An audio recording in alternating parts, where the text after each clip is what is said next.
Hi, writers and family. Today in this video, I am going to be talking about one of the first things that students learn in the writing process, and that is brainstorming.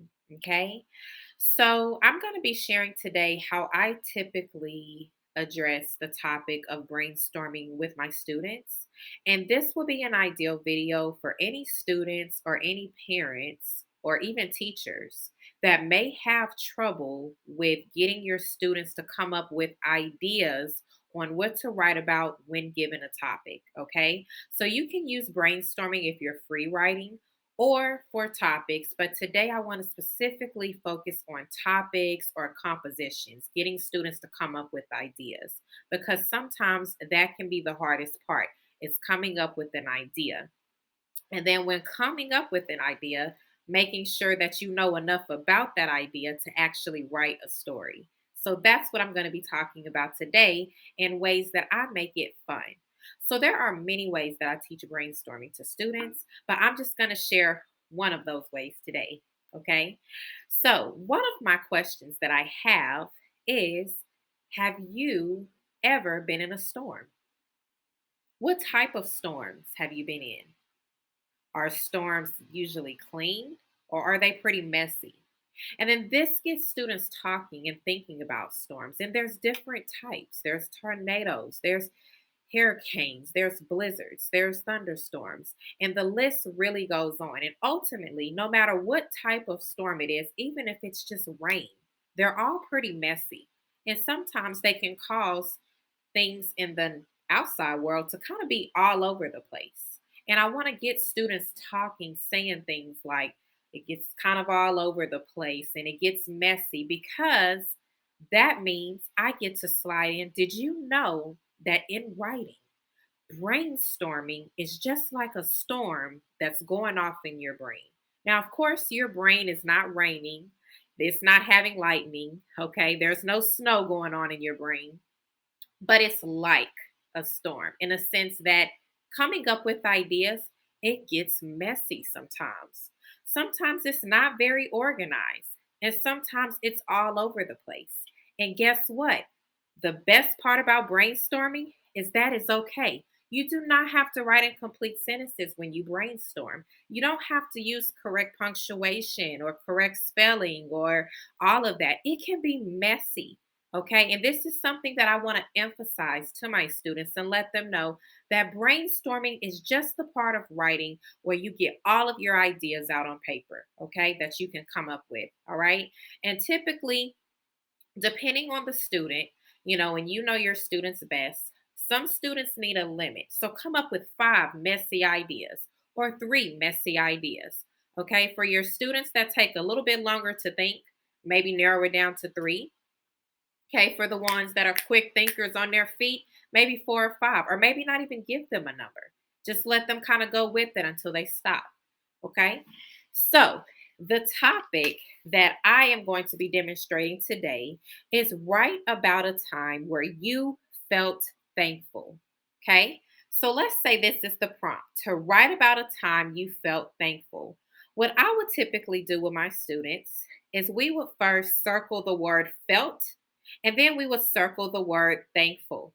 And we would want to underline right to make sure that we know that we are writing about a time we felt thankful, right? Felt thankful. So the reason why we circle felt is because we want to make sure that they understand that felt is the past tense of feelings. Okay, so we're going to be writing in the past tense. And it's very, very important. And this is where grammar is going to come in with the writing process that students understand present, future, and past tense. Okay, so this is not something right now you feel thankful for, or in the future you will, but in the past. Okay, so they would need that understanding of grammar to be able to recognize that. And then thankful. What does it mean to be thankful? And just have those types of conversations. Let them look it up in the dictionary as well, even if they know the meaning. Getting them in the habit of using a dictionary and a thesaurus so that they can come up with other words that also mean the same for thankful. And then from there, For my students who like to draw, we may draw a brain on a piece of paper, okay? For my students that don't like drawing so much, I have an electronic brain online that we might type in, okay? And I will make sure the brain has a storm so that they can make that connection between real life storms are messy, are all over the place, just like sometimes our ideas are, okay? So here goes some examples of some times that I said I felt thankful. So I'll read them off to y'all. When I gave birth to Harmony, that's my daughter's name. When I got married, when I graduated college, when I became a teacher, when I moved to Illinois, and when I helped a homeless couple. So all of these happen in the past tense. Okay. So, students would do the same thing. They would come up with their own times that they felt thankful in the past tense and write them here, okay? Notice that my writing is not in capital letters, there's no periods, there's just bullet points. They're not all lined up in order or anything like that. And that's the beauty of brainstorming. It doesn't have to be, it's just getting your ideas out on paper, okay? And so, then what I try to get students to do to help narrow down their ideas. Okay. Now we need to go back to that word time. Okay. So is time singular or is time plural? Okay. So that's where grammar starts coming back in.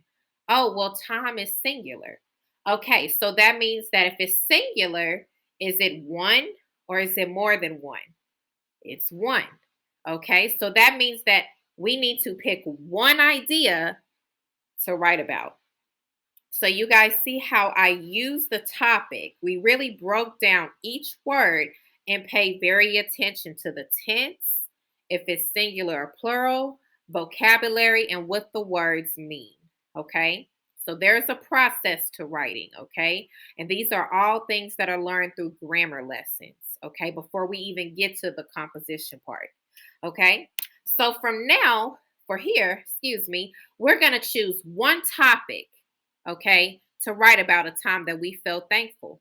How do we know which one to choose? This is a tip that I give students, okay? I always tell my students, choose a topic that you remember the most about.